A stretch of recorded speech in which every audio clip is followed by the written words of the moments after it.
thank you. And now Rachel Maddow joins us. Great to have you on. And the clock is ticking, like 8 minutes now, till we hear from President Bill Clinton. We're not going to try and psychoanalyze too much, Rachel, but what does he need to say tonight? I frankly feel like the unity issue, surprisingly enough, was settled last night. And when Bill Clinton speaks tonight, what we're going to be waiting to find out is not whether or not the issues between the Clinton camp and the Obama camp have been settled. I feel like, and it surprised me maybe more than anybody, that issue is done as of last night, or at least as of this morning when all the delegations met to talk about their plans for today. And so the question is how President Clinton will signal the choice between Barack Obama and John McCain to the rest of the country. He is an elder statesman. He does represent the Democratic Party more than anybody else in this country, other than Senator Obama right now. And people are going to be waiting to find out how he sees that choice. And, you know, Bill Clinton's always a wild card. We're all going to be on the edge of our seats. And then, Pat, what does Bill Clinton need to say in terms of experience? Does he need to come out and say, essentially, that Barack Obama is ready on day one?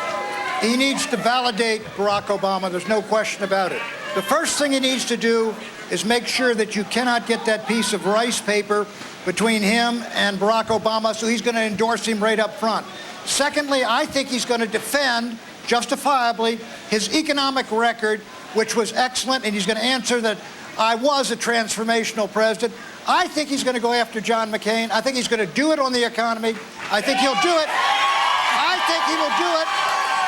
He will do it better than Hillary Clinton did it. Two key questions. Will he keep it to 10 minutes, which he's supposed to? Okay, no, he did not. That's easy.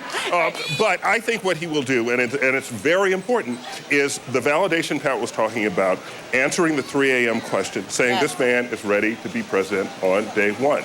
That's what Bill Clinton, I think, will do tonight, and I think it's the most helpful thing he can do for the Obama candidacy. And as we await for President Bill Clinton to take the stage and make this speech tonight, I think one of the things we've talked about, too, is his competitive spirit.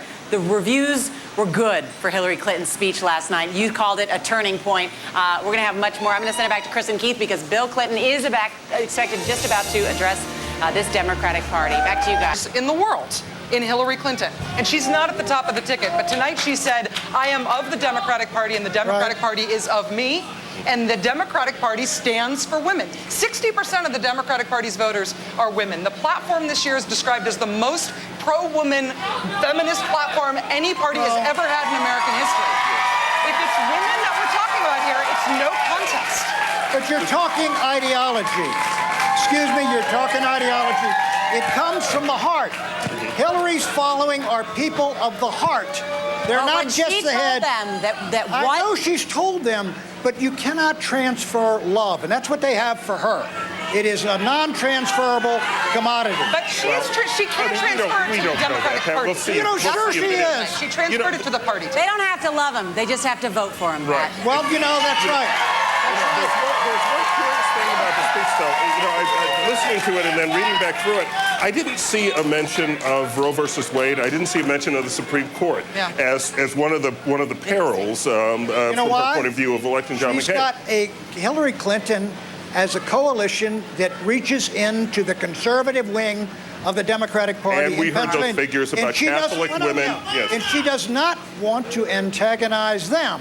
She is doing this for Hillary Clinton as well as Barack Obama. She's not doing it for the good of the Democratic Party, not to antagonize those voters. It's for the good of her, you think, Pat? We're going to have more from our panel coming up. And Chris and Keith, I'm going to toss it back to you guys. We're all things to all people. We're nothing really specific, but we're really all about moving past all the specifics of the fighting now. You're going to offend no one, but earn no votes. You have to define who you are, and you define it in part who and what you are against. Yes. This is what we don't for. We've had enough of this. We are going against this, against him. I mean, Chris is right. Where is Cheney, for heaven's sakes? Cheney's at 18% or something. It's a free shot. Go after Cheney. Go after Bush. It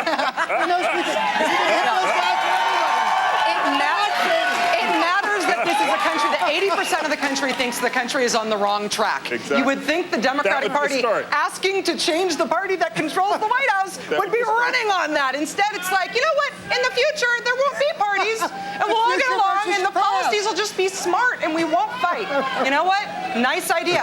Fairy tale, not American politics. So the question Mark is, Warner said tonight, it really doesn't matter if it has an R or a D next to it, talking about whether an idea works or not. Rachel? That works for governing, but not for an election. That Once works in again, the the state of question- Virginia. That works for a one-term governor in the state of Virginia. You're in there one term, get there, work with people, transportation through. It is not about America in the year 2008, which is a deeply divided country. And this party's supposed to represent one half of it and be against the other, and I don't think their keynoter did it. so here's the question. Does post-partisan equal post-rational? And on that note, Chris and Keith, we have a very philosophical panel here tonight. Thank you, Nora.